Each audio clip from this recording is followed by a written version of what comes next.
Intersections Conversations. Frustrated, angered, confused, or just plain tired of the polarizing conversations about race? Not sure what to say, what to think, or even what to do? Well, you've come to the right place. As we move beyond the rhetoric to look for solutions that reduce health disparities and create better working environments.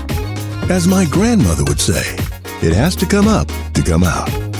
Welcome to our Intersections Conversations, where diversity, equity, and inclusion meet.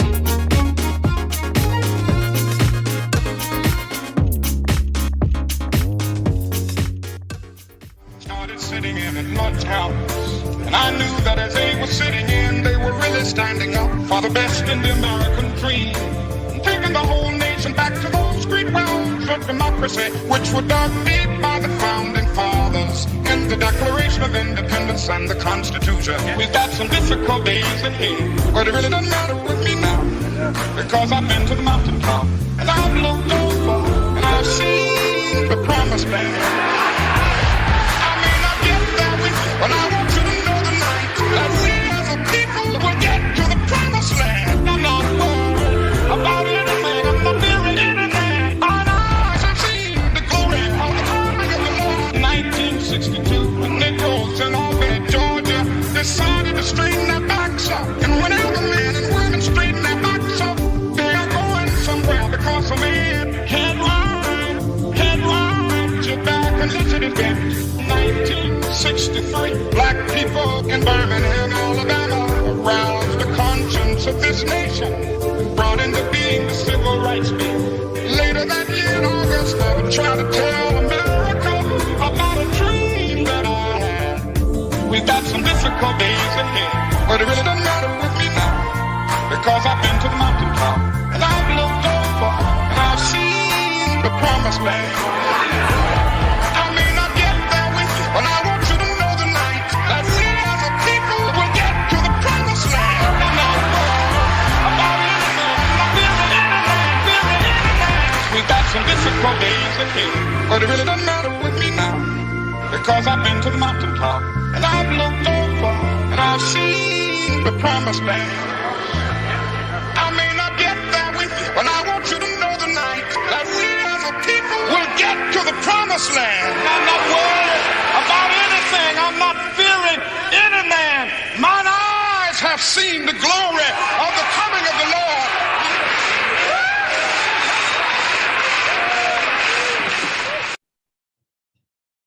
So I'm really curious as to some of your reflections on that piece. So as you were listening to that, as you saw the imagery depicted there, what came up for you? So you can type that in the chat room, some things, some thoughts that came to you, or you can unmute yourself. And I really would like this to be an exchange of ideas. So as you were listening to that, what came up for you? A lot. I think one of the things that struck me most is just that time period of the 60s feels like forever ago, but like it really wasn't. It was forever ago to me. My mom was born in 1962. So, I mean, I was not but then to experience what we have over the last couple of years in particular,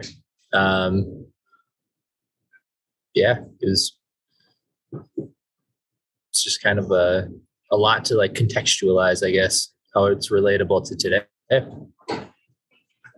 Thank you for sharing that. Yeah, I agree with Griffin. I think in hindsight now, right, we can look back on that and know what an impact it had and be able to picture ourselves in that time, in that moment.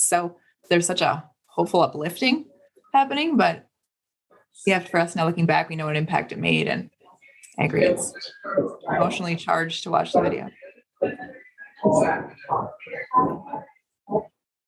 I also just love how Dr. King could speak. I mean, I know this turned into song, but if I understand the message, it's the Constitution says, we've outlined what our rules are as a people. Doesn't that apply to everyone? And it's going to take the efforts of many, but I see the hope that we can get there where it is truly, applicable to everyone in a fair way. But he doesn't use those words because that would be boring. He's just such a powerful speaker. When he says, I've been to the mountaintop, like, to me, it's like he has the vision. He has seen,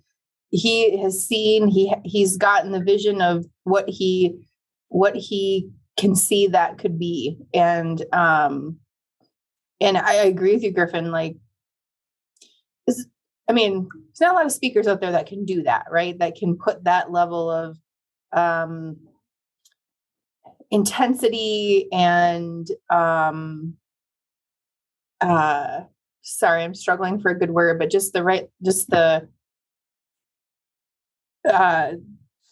I know it. I know that that's what, so confident, maybe confident. Conviction. Confident. Conviction, confidence in what he's saying. It is, you're right. It is very powerful. Yeah. And I would also offer that he came out of a context, right? So it wasn't just like he just popped up and became this great orator, but he actually was a part of a tradition, a religious community where that was a part of what they did. And so sometimes people neglect to recognize the power of faith specifically for Dr. King, but also the metaphors that he was able to bring out of his roots of faith. And so if we don't take that into account, sometimes we can misalign or be confused by or attribute some stuff to just skill, but not recognize that he was making some connections that were pretty profound. And I think, Melissa, you brought up this idea that he was talking about the mountaintop. And so there was there's a word picture that he was kind of going after, which had biblical significance, particularly given his faith. And the irony or the recognition that he was foretelling even his own destiny in the speech is beyond ironic. In so much as the story he was telling was that of Moses leading people out of a bad situation into a good situation, but not being able to go to that good situation himself. And so knowing the context of this particular speech is even more important as we understand Dr. King and his legacy. So, but we'll talk more about that a little bit later. So thank you so much for watching that. And I know it got T-pained or auto-tuned, these pieces, but when I taught middle school, we spent 6 weeks just on this one video, and the kids never got tired of it, right? Or they may have gotten tired of it, but it was their assignment. So at any rate, so good stuff to kind of talk about. But I would be remiss if I didn't start with some ground rules. So understanding how we're going to have this conversation. And one of the things that I think is also important for us as leaders is to recognize that oftentimes how we have conversations is more important than the conversations that we actually end up having. Right.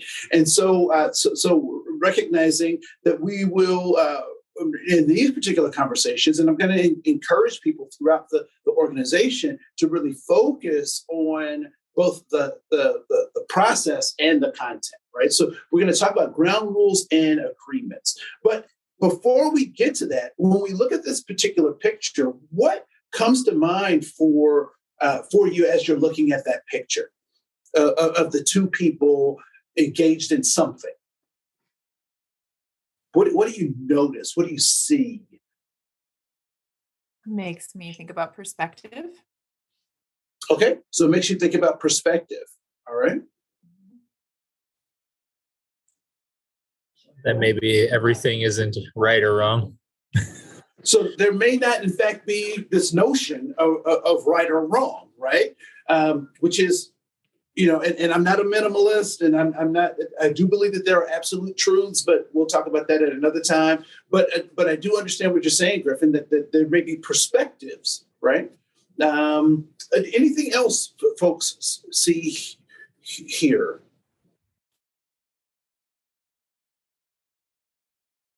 Cool. So one of the things that's important for me when I think about how I relate to other folks is exactly what Griffin was kind of hinting to. That, again, I believe that there are absolutes, absolute rights and wrongs. But many times, particularly when we are in conflict, that conflict is a result of an illusion.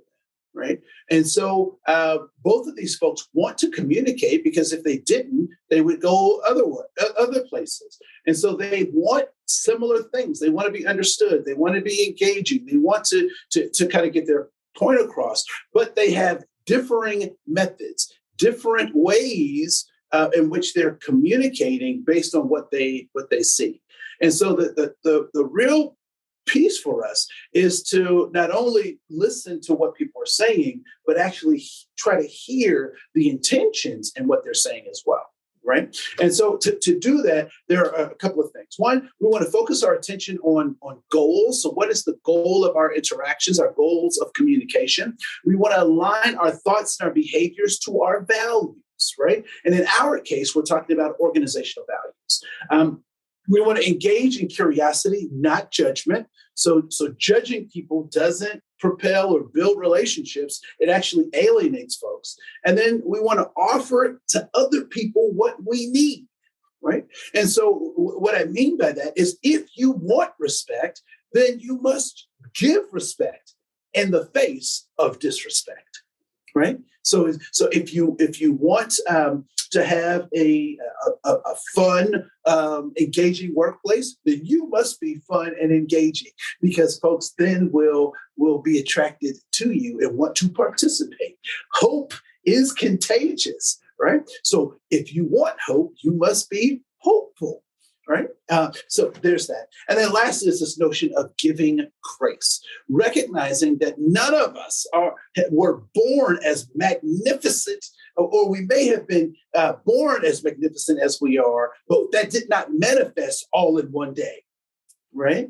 So that greatness may have been within us. We may have been born with that, but it took time to have that crafted into the glorious beings that we are today, right? So give that grace for someone else to come and be as great as you are, right?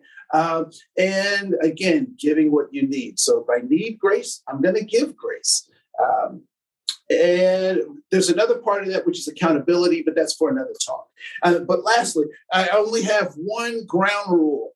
It's kind of a tricky thing, which is treat others how they wish to be treated, which means I must know how they want to be treated if I'm going to do that, right? So that requires all of these other things to be in place so I can build those relationships. And so when we talk about difficult conversations around diversity, equity, and inclusion, we talk about, we're offering up these Heritage Month programs, we're offering up other educational opportunities. Recognize that we have to give the kind of grace that we wish to receive. And we want to treat other people the way they wish to be treated. So one of the things I will say, there will be some pieces that we'll specifically talk about in this session, but given the time and the scope of our engagement, I won't be able to get to everything that is in this presentation. However, you can, on your own, go to, if you go to Revo University, log in, and on the left-hand side, I have a graph that I'll show a little bit later, but on the left-hand side, you can go to the DEI portal and get access both to this recording and a plethora of other really great resources. So, as a pilot program, you can help me test that out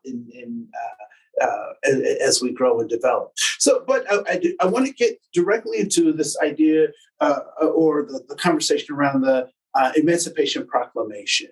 And what I think is oftentimes important, and as a social studies teacher, this is where I get really excited. That is my training was a social studies teacher. So when I think about the Emancipation Proclamation, oftentimes people think they know things about things, but they haven't actually read the things that they think they know, right? They haven't experienced those. They haven't talked about those. And so when we think about this, the Emancipation Proclamation, oftentimes we have a U.S. Some of you may be old enough to remember U.S. News and World Report, and they would be the feature of that news publication was its charts and graphs, right? So they would take tons of information, and they were probably the first major news outlet that would focus largely on infographics, I think is what we call them today, right? And so we typically have this kind of shortened understanding of the Emancipation Proclamation, but it's pivotal to understanding where we are today, right?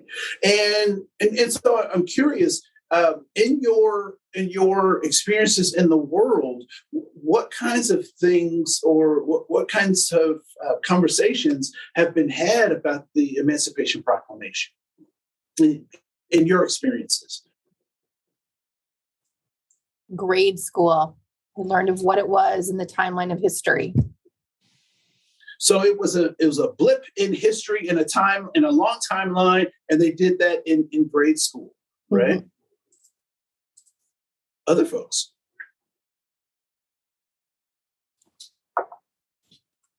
Yeah, I mean, honestly, I don't have a whole lot more to add. I mean, it's not something that I've spent a lot of time talking about or sort of learning more about as I've gotten older. So, yeah.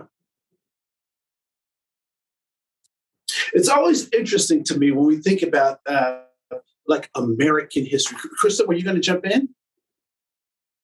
I was just going to say the same. My children are now through that stage of their history. They're both graduating, but I have one son who has a little more passion for history, so we'd have a little more conversation with him around it. But otherwise, just that same blip between myself and each child that went through it. Yeah, it is amazing to me when you think about American history, and people will say, well, there's so much history that I can't learn it all. But I wonder how Europeans do it. How does Great Britain deal with their history, with thousands of years of history, right? And so, hey, Gail, good to see you. So this Emancipation Proclamation, and I think it's interesting that oftentimes we don't spend a lot of time, particularly around the conversations around slavery in the United States, right? And why do you think that is? Why do we relegate it oftentimes just to elementary school, and maybe we'll do it as a civics piece, but like at the door of your K-12 experience? Why do you think we might not spend a whole lot of time on this?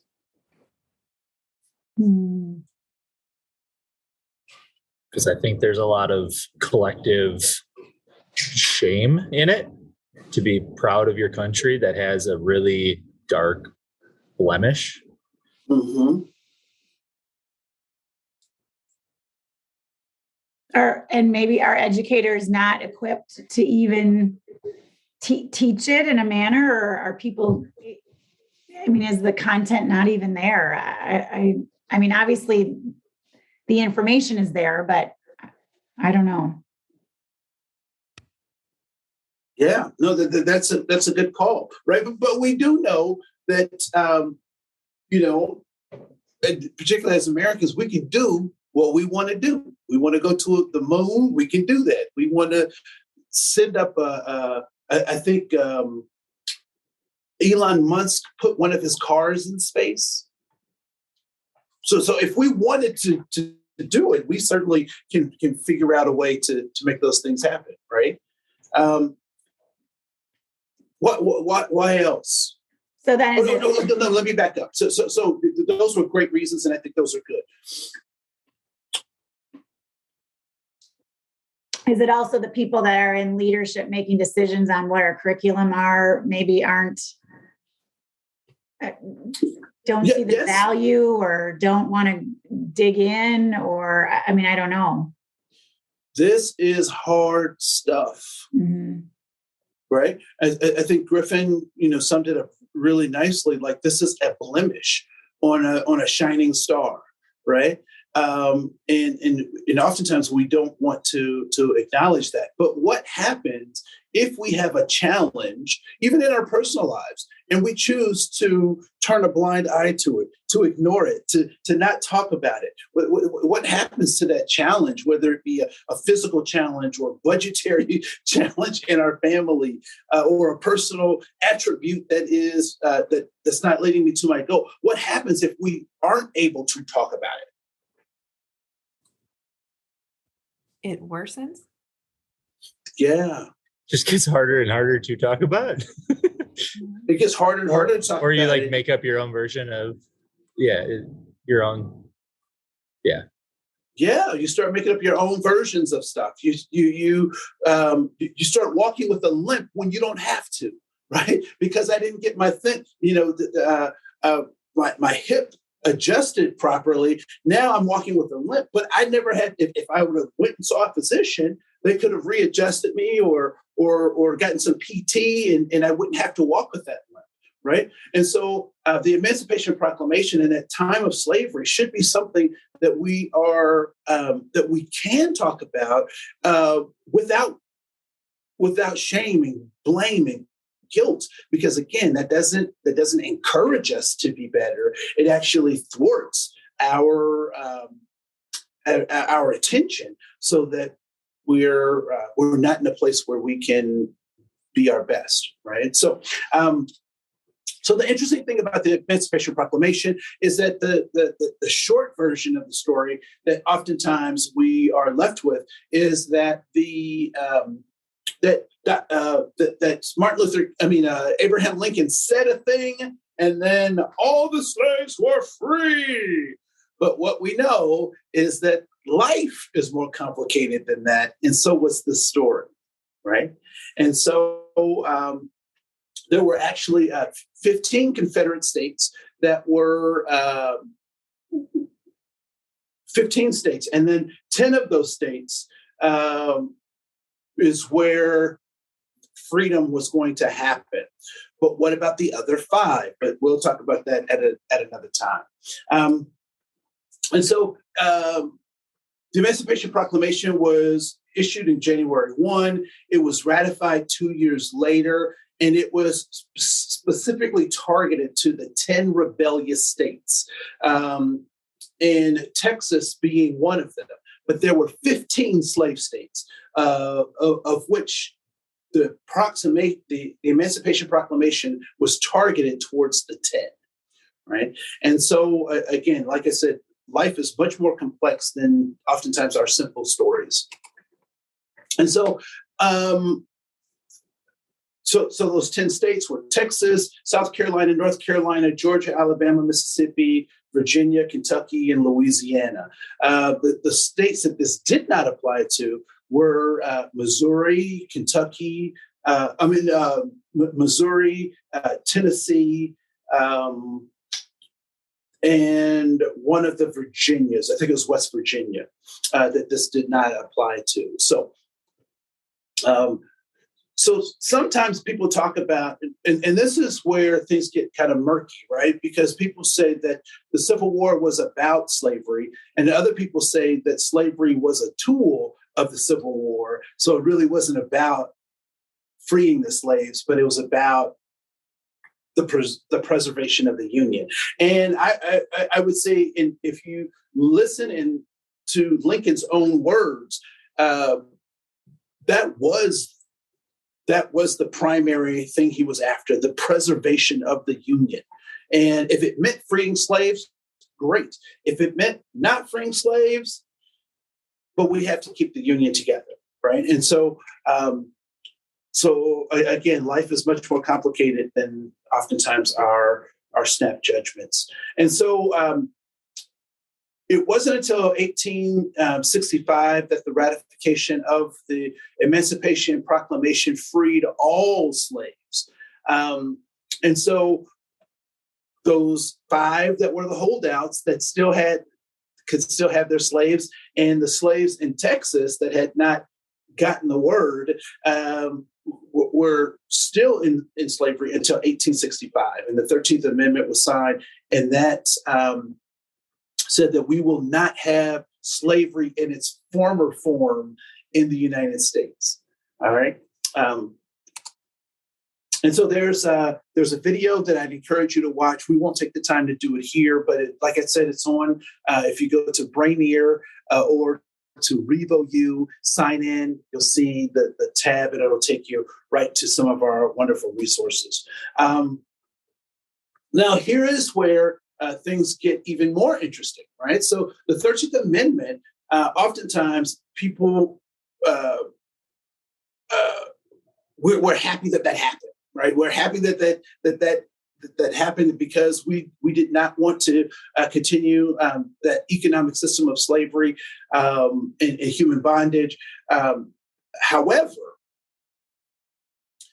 the 13th Amendment had some caveats, right? So it reads as such: neither slavery nor involuntary servitude, except as punishment for a crime, wherever the parties shall have been duly convicted, shall exist within the United States or any place subject to their jurisdiction, right? So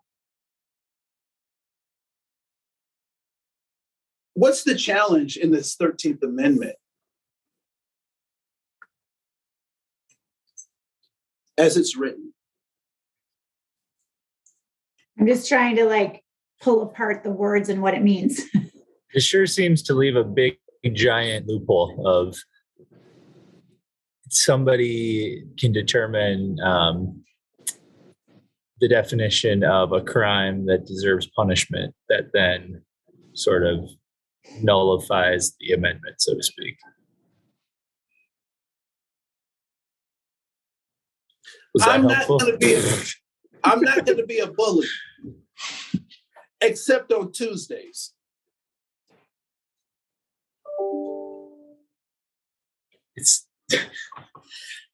So have I stopped being a bully? We just don't love to really change anything too dramatically at once, right? It's like we always leave a little bit of a remnant of what was behind. Yeah. So a number of folks start to think about this exception as a punishment for a crime.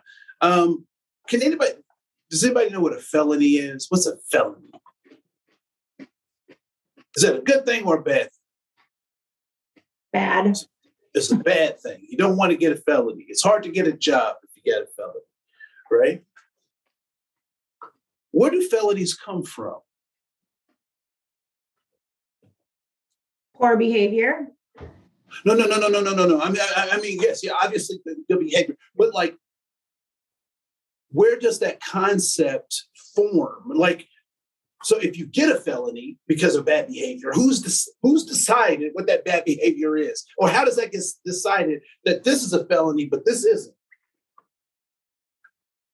A judge and a jury? A judge Court and a system? jury. Yeah. Well, judges judge. They don't make laws. So they receive something and say, this is what it weighs and this is what it doesn't weigh. The lawmakers. The lawmakers, right? And so did you know that there are felonies in one state that are not felonies in another state?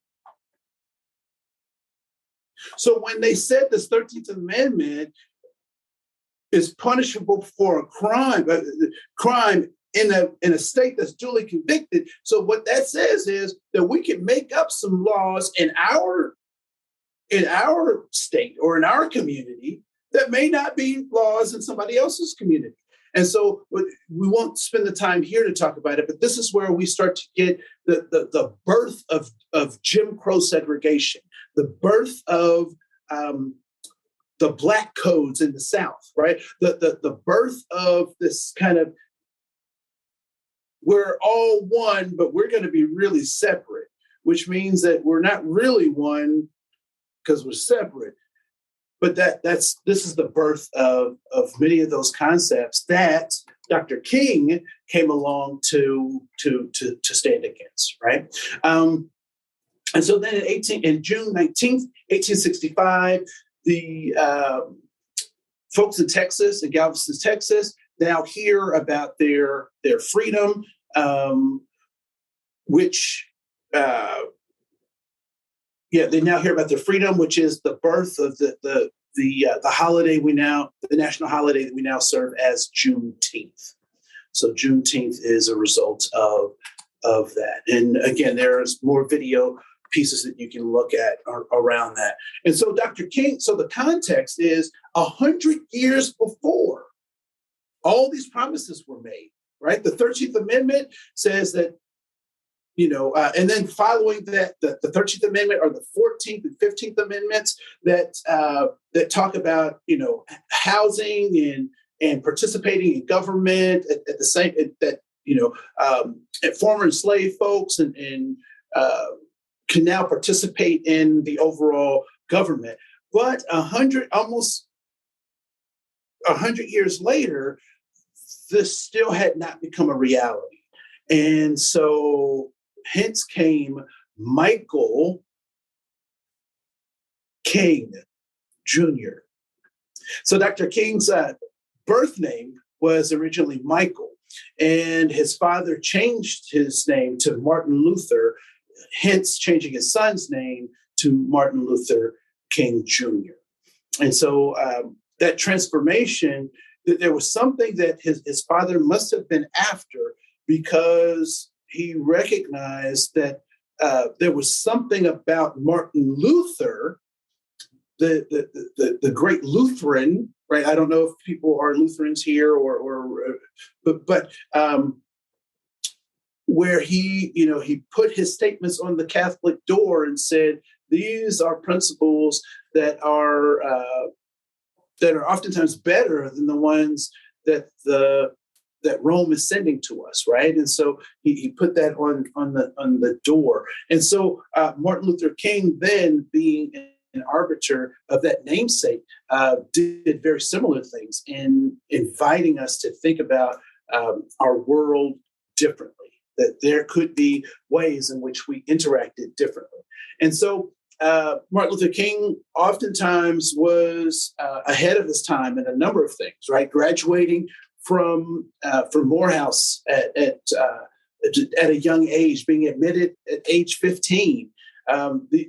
There was always this kind of precipice of greatness that was a part of not only his life, but it is interesting that oftentimes people talk about Dr. King's legacy as being that everyone was in line for greatness, but the people that were with Dr. King all took a step back, which meant that left him out front, right? So that's a way of thinking or a joke that's oftentimes talked about, the fact that he didn't want to be a leader. It wasn't something he desired. He wasn't going after, but something that was thrust upon him by destiny, the fates, and the need at that time. And so he also was one of the youngest Nobel Peace Prize winners. He went on to write a number of amazing speeches that pricked the hearts and minds of people in the United States, and really demonstrated with his oratory skills and his nonviolent process for civil disengagement, so to speak, right? Really set the tone and set the bar high, that the cause became one that was almost undeniable, right? And so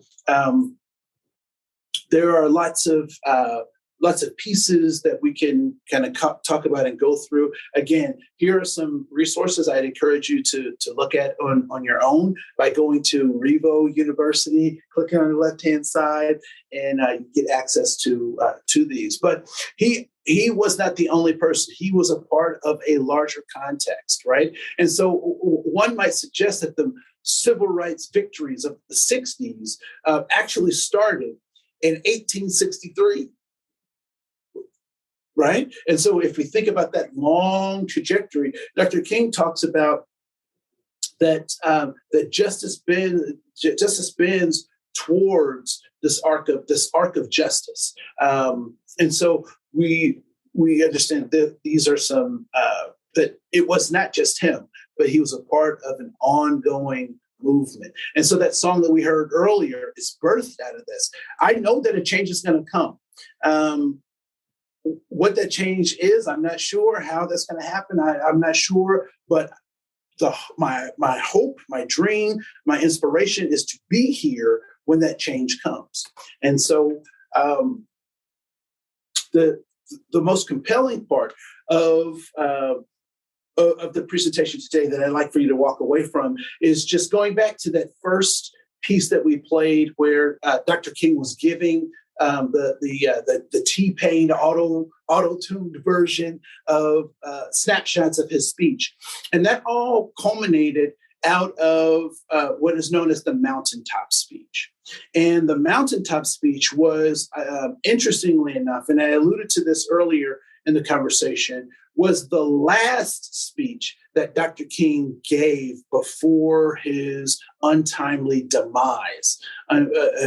His assassination happens that next day. And so when we hear him say, I might not make it, but we will.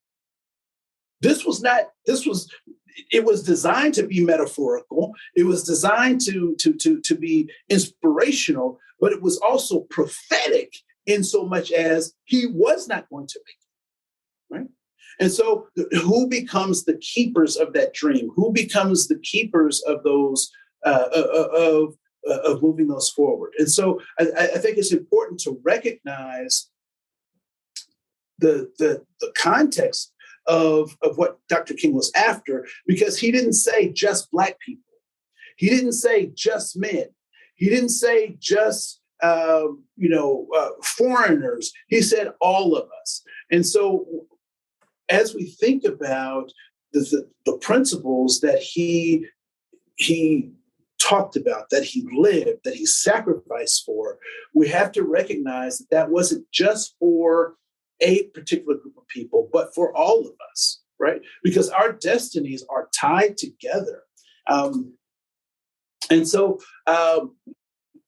given that we just have a couple more minutes, I would like to play this particular piece that really puts a capstone on his speech. And the other thing, before I play this, what I would also challenge you to think about is how many speeches do you know by title that Dr. King gave? And if you can only come up with one, I challenge you in 2022 to come up with at least two, right?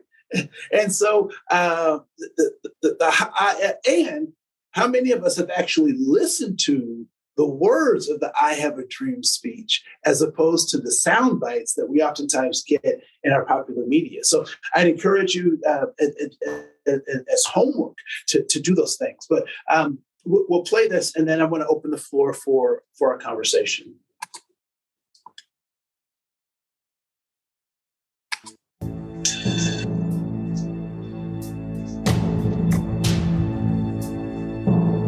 We've got to give ourselves to this struggle until the end. Nothing would be more tragic than to stop at this point in Memphis.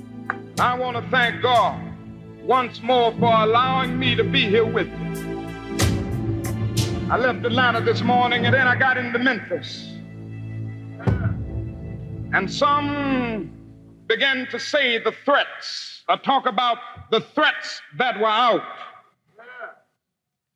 What would happen to me from some of our sick white brother?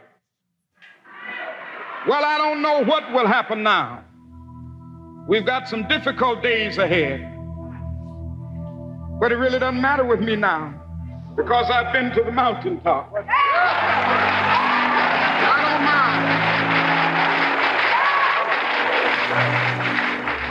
anybody, I would like to live a long life. Longevity has its place.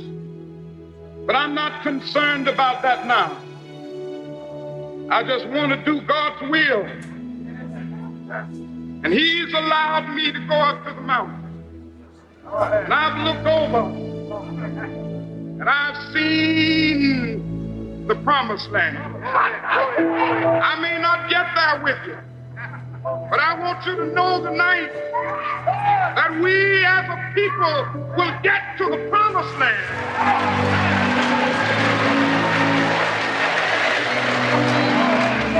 So I'm happy tonight. I'm not worried about anything. I'm not fearing any man. Mine eyes have seen the glory of the coming of the Lord.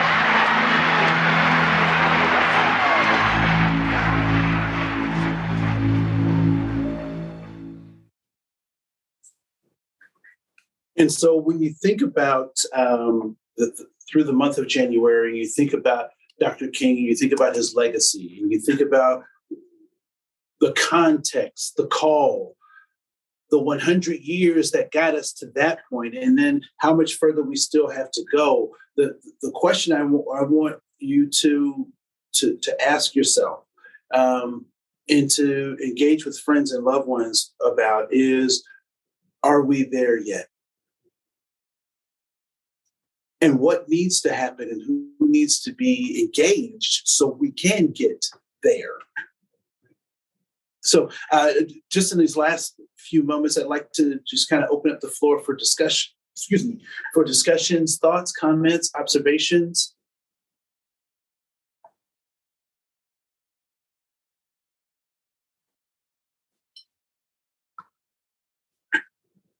I just, I notice in my body, and even like my eyes get a little burning when I hear him speak.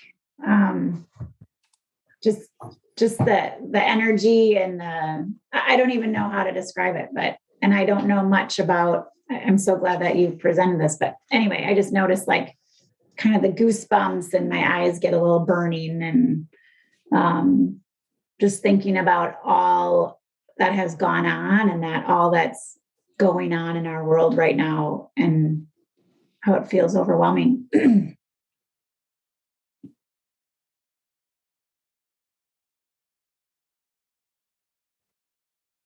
I get swelled up with emotion, particularly in that last piece, because he's giving this speech, not knowing that he will perish the next day, right?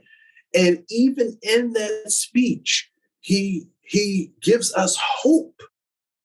He's passing this baton, like, I'm not going to see this. The other thing that I think is important too is that there was 100 years that led up to him, and so he's looking like if it took 100 years to get here, it might take 100 years to get there, and I'm not going to be around for that either, right? Was there condemnation? And go ahead, Griffin. No, I unmuted because I appreciate there's a lot of this that I probably learned at one point and forgot. So I appreciate the ability to relearn it. Good.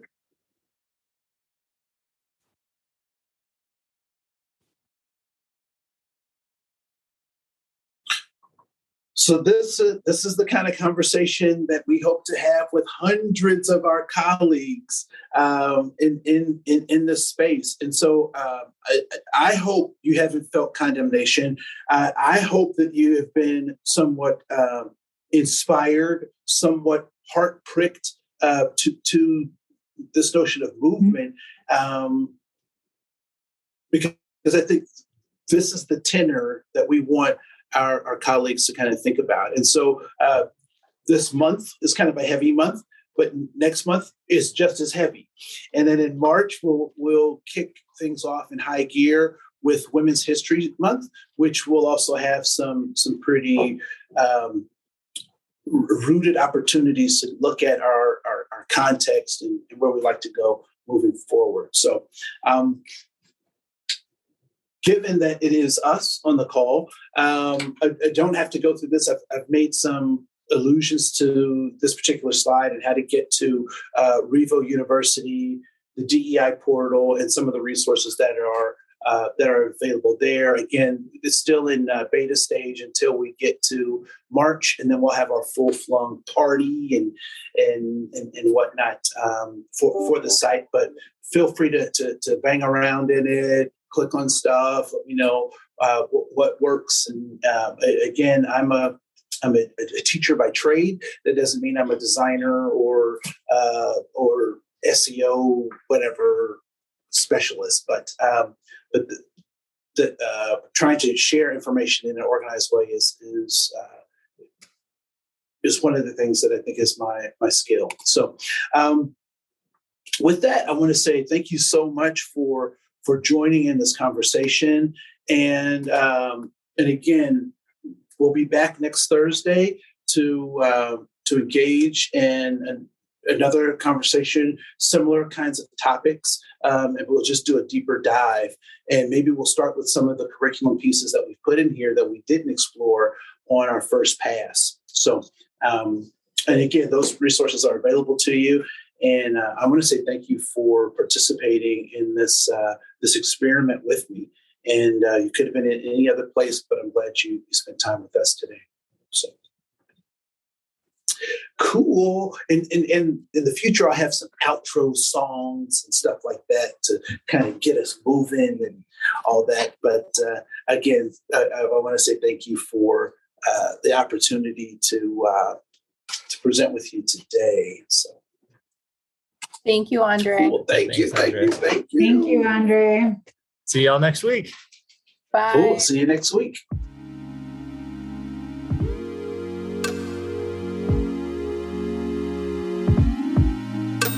Intersections, conversations.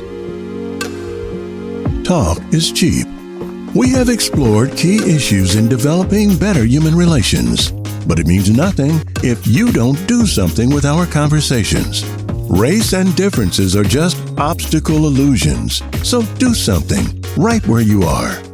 Well, that's it for this intersection conversation, where diversity, equity, and inclusion meet.